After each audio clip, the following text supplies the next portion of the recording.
ready to turn it over to you to start.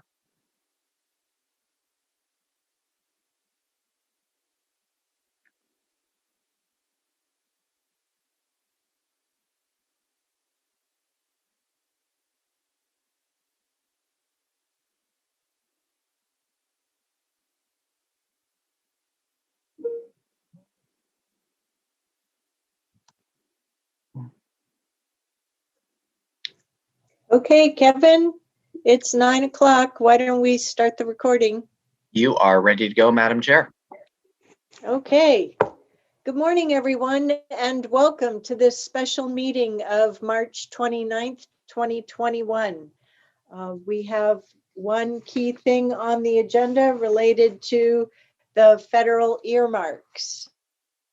So without further ado, we'll turn it over to Ms. Angie and then to the appropriate staff. So first, I want to extend appreciation to Chair Harrington and the board for gathering today in this special meeting. This has been a timeline that hasn't been consistent. So at this point, I will turn it over to Jajit to talk about the earmarks. Good morning, Chair Harrington, Board of Commissioners. I'm just waiting for the PowerPoint here. For the record, my name is Jagjeet Nagra, Government Relations Manager here at Washington County. Today, we are joined by our full complement of our full lobby team. So Aaron Doyle, Paige Spence from our county team, and Steve Palmer and David Haynes from our federal team based in Washington, D.C. Next slide, please. So in terms of our agenda today, we're going to begin with our timeline, which has been a bit truncated and has changed a couple of times, hence our meeting today. Then we're going to be jumping into our two proposals that our county departments have worked hard on. One is from HHS and the other is from LUT. Then we're going to be moving into the meat of what I think is today's discussion, which is the board discussion around setting our prioritization with our two projects. And then one piece of area that we want to discuss, we're not seeking direction necessarily today, is the idea or the concept of supporting non-county earmark requests vis-a-vis letters. And we'll get into that a little bit later in this presentation. Next slide, please. So in terms of our timeline, here we are, March 29th, just continuing to fly through this year.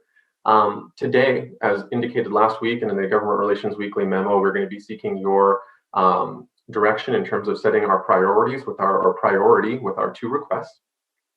Starting tomorrow till April 16th, staff will then be finalizing the documentation, working with our stakeholders and community supporters to get letters of support for our projects, because that is a very important aspect of getting these funds with this go around. And then our deadline to submit is on April 16th at 2 p.m. Pacific, which is 5 p.m. Eastern. So before we jump into the proposals, I want to do just a bit of ground truthing and kind of dispel any confusion that there may be. Government Relations and the county departments are handling three concurrent federal processes. One is our programmatic appropriations requests, right? We're working on that with our departments now, and it's going smooth. This is where we're typically asking for an increase in discretionary spending around programs we care about, like CDBG, JAG Burn Memorial Grants, things like that. That's a separate process from what we're talking about today. Then there's another earmarks conversation that pertains to the Surface Transportation Reauthorization Bill. That's more of the regional conversation that we're engaging with in JPAC. You've probably seen some use of that in your LUT Friday Facts, etc. Again, separate from today's earmarks conversation. And then today is the earmark conversation that we've all been preparing for. So I want to just kind of focus you in on that. And this is about projects that are important to us as a county. So with that, I will turn it over to Paige Spence to go over our first proposal. Next slide, please. Good morning, Chair and Commissioners. I did get an email or a message from IT on Teams that I sound echoey this morning, so I apologize if you have any trouble hearing me. Please flag me. Good morning. Thank you for hearing about the HHS proposal to use federal earmark dollars to go towards land acquisition for a proposed Center for Addictions Treatment and Triage. So let me start with the problem that we're trying to solve here, which is that currently Washington County, in our jurisdiction, we have no publicly funded sobering beds, no withdrawal management or detox beds, and few residential beds for folks who are looking to get substance abuse treatment. and our residents currently must travel out of the county to access intensive services. So the Center for Addictions Triage and Treatment, or CAT, which Kristen Burke with our Health and Human Services Department has been really hard at work and laser focused on developing, and Kristen is on the line if there are any technical questions. The concept here is to not only provide the sobering and detox services, but to also co-locate medical, dental, employment, and housing services, so that we have, similar to the model of permanent supportive housing, sort of wraparound comprehensive services to offer treatment and support that would increase access to care and then decrease the prevalence of substance use by impacted individuals in our local jails. I do want to note that the center's development has been founded on principles, as you'll see here on the slide of the third bullet, of addressing racial inequalities that have existed within the treatment center system, and I know that our leadership team has been meeting with culturally specific groups to receive needed input about the center and incorporate components to address racial inequalities into the program design. I know that our team also has been very hard at work developing community support for the program, jumping up to your second bullet, which is a key requirement of applications for this kind of funding. So the contributors to this project represent really a wide range, or the comprehensive range of perspectives around this issue area.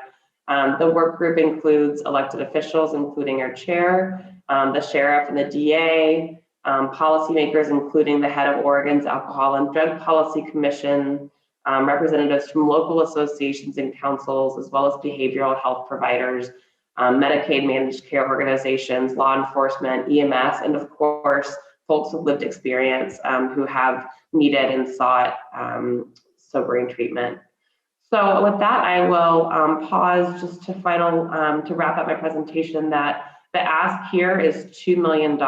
And we have been told by our lobby team at Vanscoy that this is squarely within the sort of dollar figure range that Congress would be looking for. And it's important to note that the $2 million is not the entire program cost, as you might imagine. The $2 million would be going to help cover the initial cost of purchasing land in Washington County on which the center would be built. We estimate that the center would require a minimum of 6 acres and would like to site it near public transportation. So noting that the remaining portion of land acquisition would be expected to range between $4 and $6 million. And my understanding from Kristen and her team is that there are plans for the rest of those dollars. So we were just asking for $2 million to get underway. And with that, I'm happy to take any questions. Yes, Chair Harrington. So just a couple of things with regard to my involvement, as we just finally got some board visibility into this project for involvement purposes, for liaison purposes.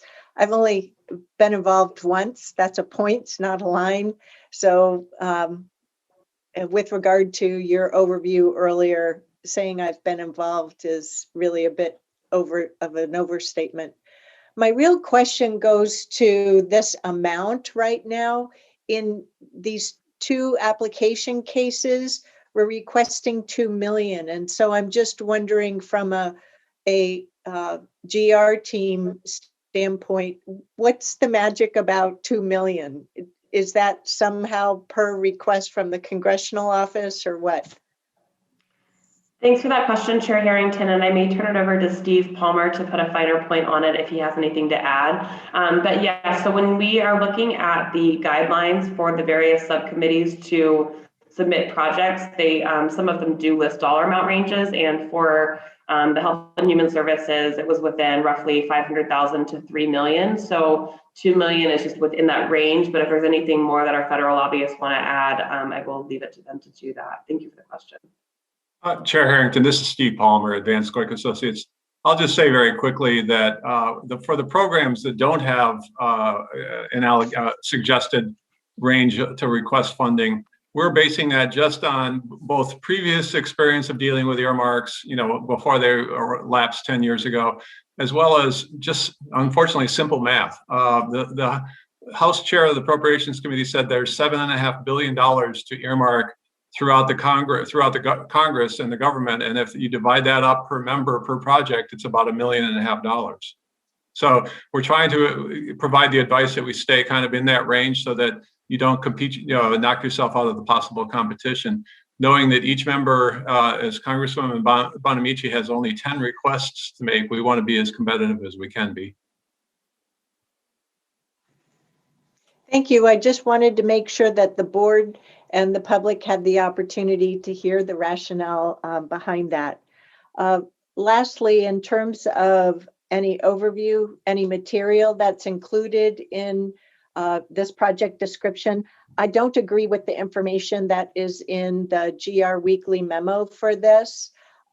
This project is a little bit of putting the cart before the horse. So to say that we would use reserves or that reserves are committed to be used for this is an overstatement. The board has not approved any feasibility study or next steps yet. So, I just have difficulty with the way this project is being represented. We clearly have a community need. We clearly should be asking Congress for dollars to help to move forward with this project. But let's not overstate where we are with this project. That's all. Thank you.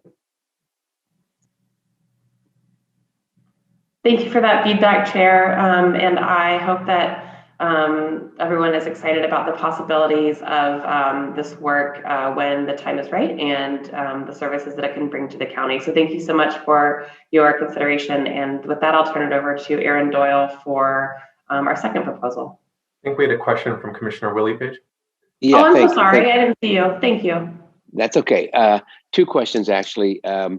So if $2 million obviously is going to be basically kind of seed money for a $4 to $6 million project, it does the fact that we are willing to match this, or obviously needing to match this, so does matching dollars come into play at all in the favorability of approving this ask? Thank you for that question, Commissioner Willie. And I will apologize for any misrepresentation of commitment of county reserves that were in the slide. And I would just say that to answer your question, yes, it's important to note that there would be additional funding because the congressional, Congress will be looking for projects that can be completed, or that the segment of the project that they're funding can be completed within a year of receiving the funding. So theoretically, let's say that the property acquisition is $6 million, then we would need to be prepared to purchase that land within a year of receiving the funding. So in order to make that happen, we would need to leverage additional dollars from somewhere in addition to what we receive from Congress. Okay.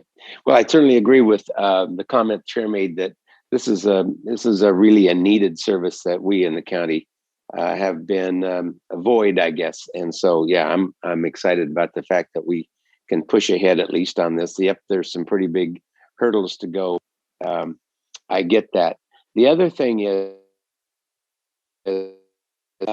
when we get this project completed, are we going to be able to use the SHS money to run this during the period of time? I realize that's got a 10-year window on that funding, but would we be able to use some of that money for the operations of this facility? Commissioner Willie, that is an excellent question, and one that I unfortunately am not prepared to answer, not having that insight into the county's plans for that funding stream. If Kristen is on the line, I wonder if Kristen, if that's a question that you might be able to answer. Yes, absolutely. Thanks for asking. We are looking at this project as being a complementary project to the supportive housing measure and the funding that's coming in there. And so part of the project would be to co-locate some of the supportive housing outreach and supports at the Center for Addictions Triage and Treatment. But most of the funding for the center would be through Medicaid dollars, which are already funding addictions treatment in our community. And most of the services are reimbursable through either insurance or Medicaid dollars. So the supportive housing dollars can augment the services and supports that are offered there to really cover the non-Medicaid covered services. But we're definitely looking at that. Thank you for the question, Commissioner Willie.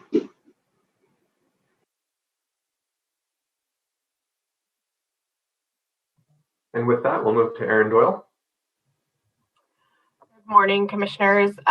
Thank you for the engaged discussion already this morning.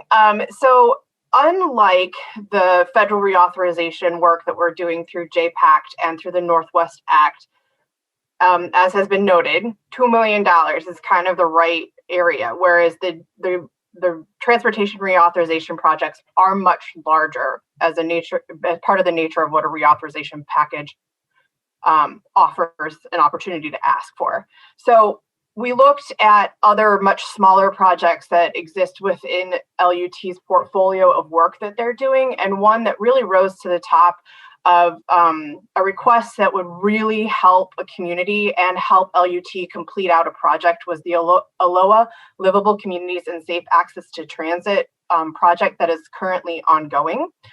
We're asking for $2 million. You kind of heard the rationale there, but it's also complemented by the fact that that really kind of completes the set of funding that this project needs to move forward and complete the closing of the gaps of the sidewalks in the area that are currently being addressed. Right now, the county has received $3.8 million in regional funds for this project. In addition, has set aside just shy of $600,000 through the MISTIP opportunity funds in matching that regional financing opportunity.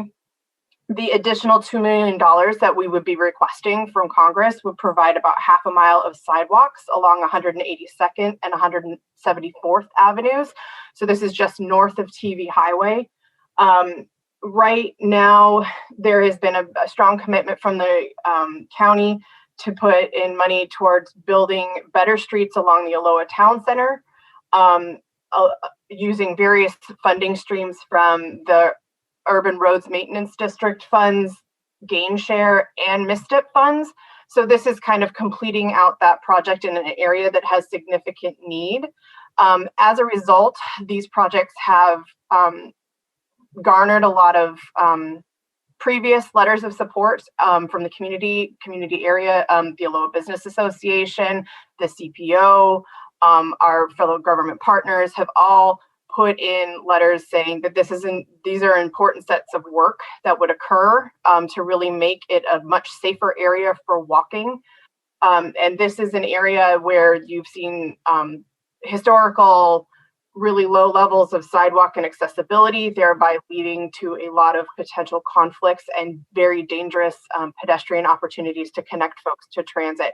And that's why we thought that this is a project that is ripe for this additional $2 million ask that would be through the Department of Transportation's budget and fits squarely within the programs that they traditionally support out of those dollars. With $2 million, we can really stretch that to go quite far to meet the goals of that project area.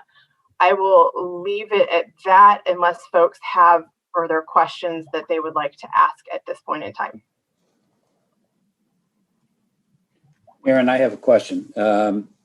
Obviously, there's a regional package, and that package has been accepted and advanced on. There are other projects that everyone has. I don't yet know the ODOT request, although they're going to try to honor, obviously, the MPO request. But the real question on this one is not whether there's a need. It's been a high-level project for us for a long time, but how is it competitive? I mean, you're going back asking for a lot of money, and I think that we're going to be asking for so many things in different areas. Are we now competing with ourselves in regard to if Suzanne says, I want to, okay, which one do you really want? I mean, back in the old earmark days, that's where it really got down to. Which one do you really want? Is this higher or lower than the regional package?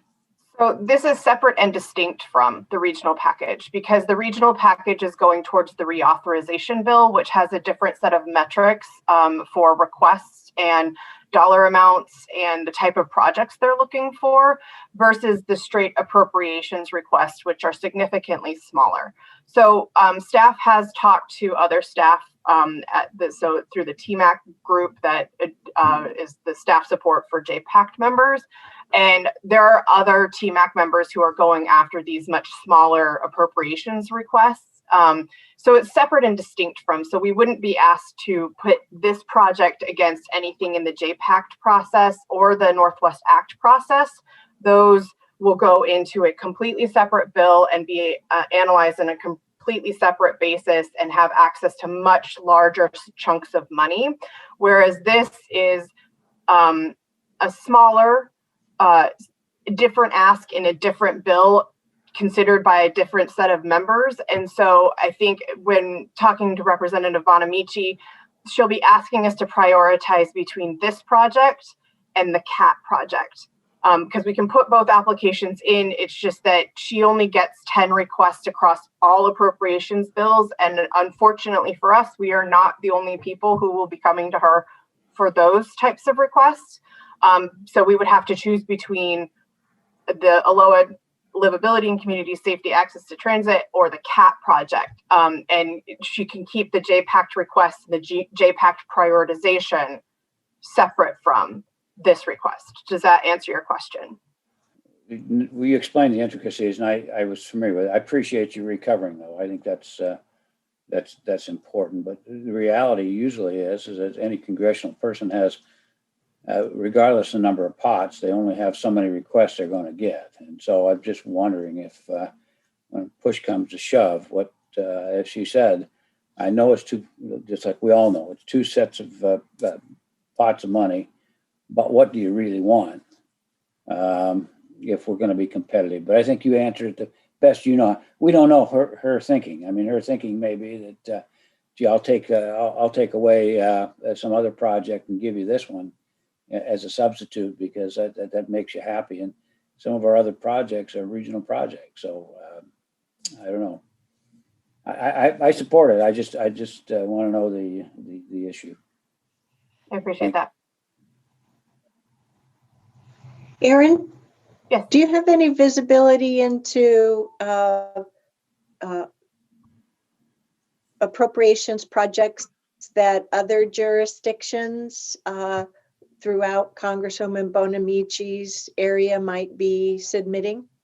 Yes, and this could be a very excellent transition to board discussion. So I will start that conversation, but there have been a number of requests for various projects from various partner government agencies that have asked LUT for letters of support. We have asked LUT to not make any decisions about providing letters of support for other projects before the board has a conversation about how we would approach those things. We've actually asked all departments to hold on any sort of, until you guys have the discussion that is teed up to start on the next slide.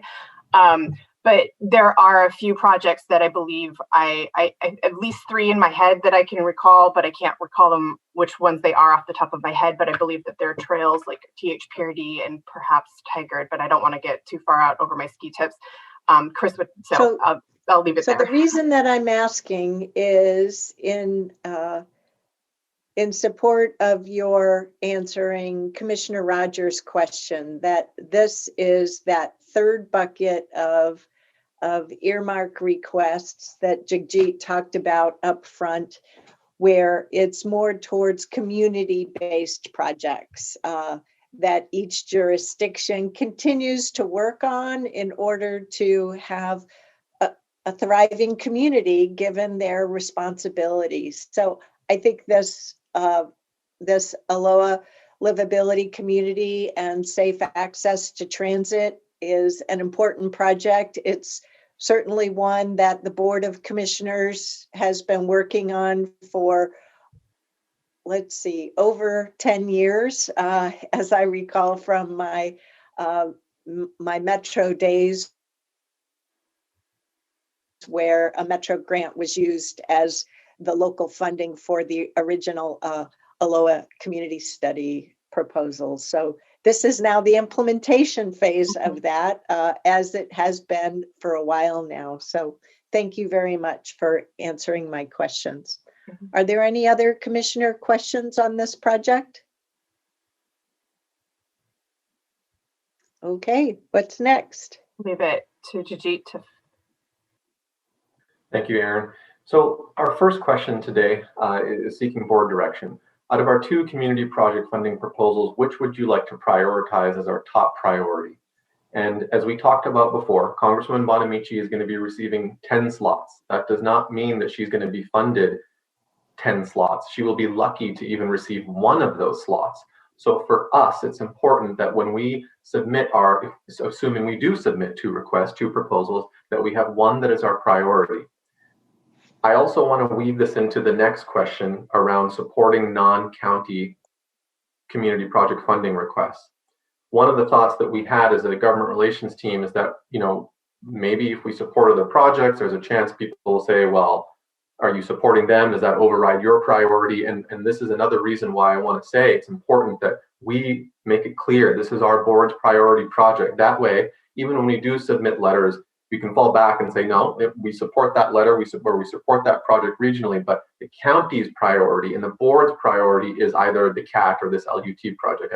I just want to put a fine point on that because that's really the crux of this conversation. So I will turn it over to the board for discussion in terms of which project you would feel comfortable having be our top priority.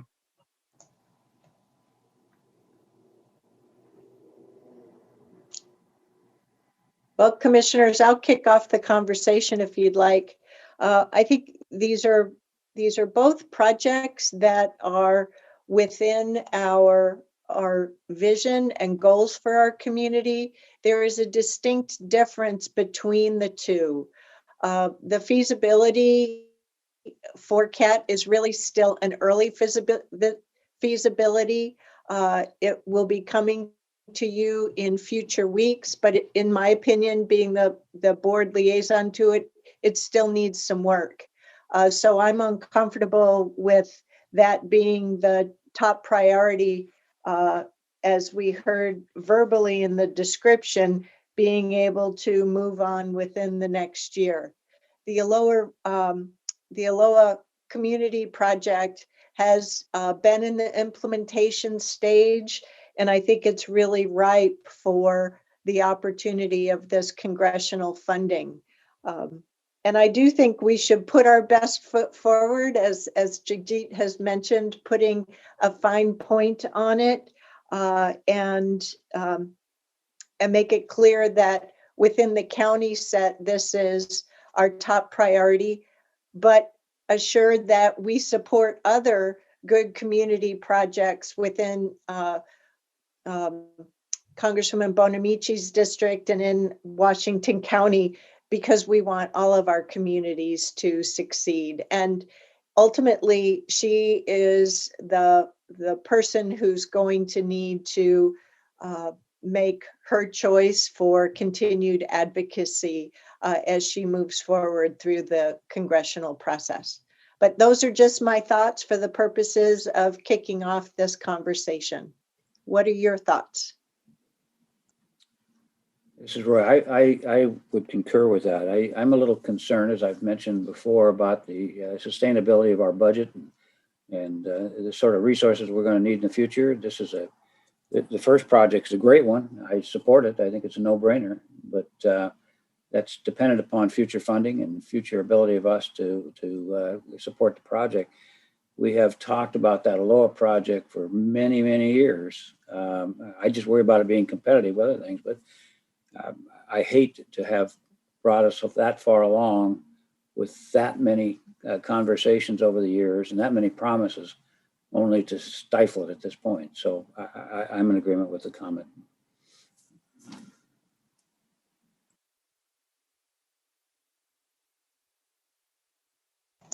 Other commissioners?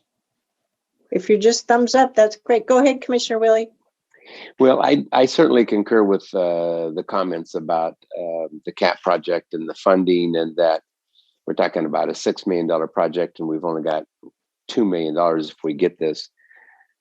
but the flip side is, to me, this is top of mind services that we have, that has become significantly higher, I guess, in brightness, if you'll allow, region-wide, certainly statewide, and we have got to really prioritize our mental health services. And I think this is a giant step forward. To me, from a glitter standpoint and from an attractive standpoint, I think it has a lot more sparkle to it, if you'll allow, than the Alola Project. I completely agree. The Alola Project's been in the queue a long time. And yes, we're going to have to invest some money into that community, doing exactly these kinds of things, walkability and all of that. But it just seems to me like the CAT project has a little bit more attractiveness to it. Now, I could be convinced otherwise, but I mean, that's my initial thought. Well, don't be fooled. The CAT project has a minimum construction cost of $61 million to upwards of $71 million, and that's just an estimate in today's dollars. And Washington County is going to be the backstop for that funding. So there's more work to be done before we have a credible feasibility study to move forward, which is why I'm uncomfortable in moving forward with a $2 million proposal when I sit here today knowing that we do not have in my opinion, we do not have a credible feasibility study in order to make the claims of putting these dollars into action so quickly. You know, I totally concur with you on wanting to move forward with our behavioral health support, but we can't afford to put the cart before the horse, in my opinion. Commissioner Treese. I'd like to ask the GR team, including our DC representatives here, what their view is of the feasibility of the two projects. So I'm not, you did a good job of presenting it, and Commissioner Willie talked about the sparkle effect, but I'd like to know what your thoughts are. Is there a difference between the two in terms of being successful? Thank you, Commissioner Treese. I'm going to kick it over to Steve Palmer.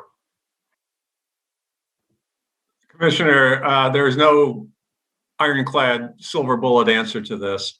But there are the transportation, as Commissioner Rogers was kind of alluding to, the Transportation, Housing and Urban Development Bill has 3 different accounts that are that you can go after earmarks there.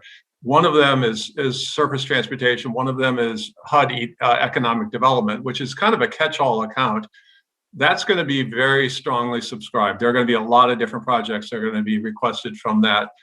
We don't think there are going to be as many from the Health and Human Services Department from that. So there's no silver answer, but I think probably the CAT project is probably, I would rate a little bit higher.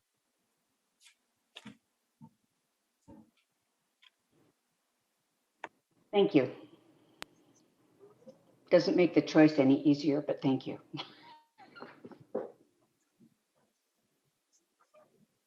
Good morning, Chair.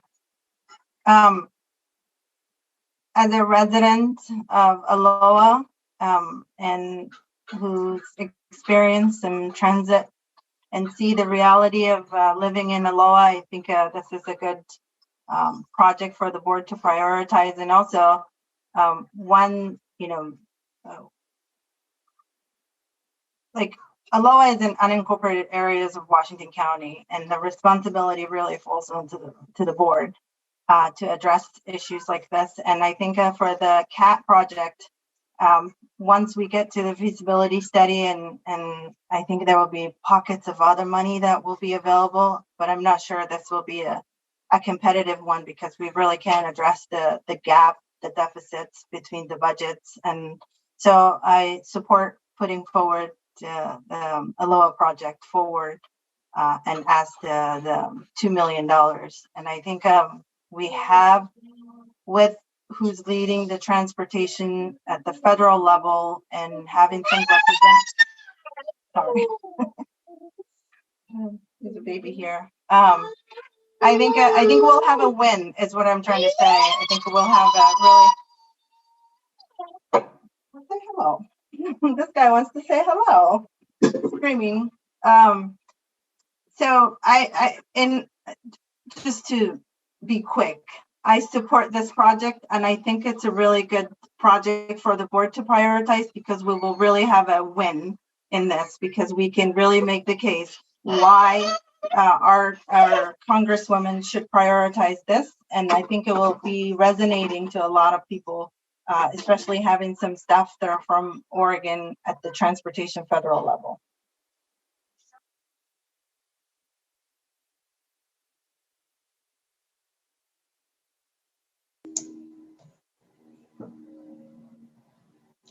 So the only person I think we haven't heard a clear answer to is Commissioner Treese. I can support the Alola Project. Yeah, let me be clear, Chair. It's not that I'm not in support of the Alola Project, and you made a couple of really good points I hadn't thought about. The missing piece of 61 to 71 million. It's probably not a little piece, I could support the Alola Project if that's the direction we're going. And I think everybody's made really valid points. So I appreciate that. So I'm in support of the Alola Project as well. And I concur with Commissioner Willie on the points made about the financial piece. And we have been working on this for a very long time, and its time is here. So I think, Jagjit, I haven't heard any commissioners say that we should not move forward with letters of support for other good community projects that are being submitted by fellow jurisdictions. So I assume we're okay with that second question. And Chair, to put a bit more nuance on that, we have a government relations briefing scheduled with your board on April 6th. Our idea was to collect the letters that we get up until that point and then share them with your board so you can see exactly what they are. And so what we were thinking is that you would give us that thumbs up or thumbs down on that April 6th meeting, if that's comfortable with you all. And the other point I want to make about these two projects, right? We're asking for prioritization of these two, and the way that government relations is thinking of this, assuming it's okay with the board, is that it's not an and or we would like to submit both if that's feasible. But if that's not, I'm sort of hearing that that's not the direction we want to go, we will be submitting the one project. One thing to think about is that it seems as though with this Congress, earmarks is going to be the yearly process. And so we will get another bite at this apple next year. If we're in a better positioning with the CAP project, we have a better idea of our budgetary situation and perhaps a better idea with the feasibility study, that might be prudent. So I will leave that with the board. And so my next question is, are we only moving the LUT project? The Alola Project. Correct, the Alola Project, I'm sorry. Yep. Okay. And I think I'm hopeful that the description can also talk about how this safe access goes towards strengthening the community economic development of the Alola Town Center. You know, reading the GR Weekly and then listening to this, it's not just about transportation. It's because transportation is a public investment that helps lead towards that stronger community and economic development refinement. So I will be sure to include that in our paperwork. I was trying to keep everything as brief as possible. But yes, we will make sure it's a more robust description of the impact. Believe me, team, I get it. Your weekly memos are comprehensive and short at the same time. I appreciate that. Thank you, Chair. Okay. So is there anything else from commissioners or the team on this topic? So in terms of moving forward then with the action here, we need to convene in the business meeting. And I believe we are tied to that being time certain at 10 o'clock. Is that correct? I don't, oh, Alan, you want to concur on that? Yes, time certain 10 o'clock, absolutely. Okay. So is there anything else, commissioners, for today's special meeting? I want to thank you again for all convening today in this special meeting to enable us to provide our direction for our team to move forward. So without further ado, we'll adjourn the work session and see you all back on the different Zoom link for our 10 o'clock business meeting. Okay. Thank you, commissioners. All righty. See you a little later.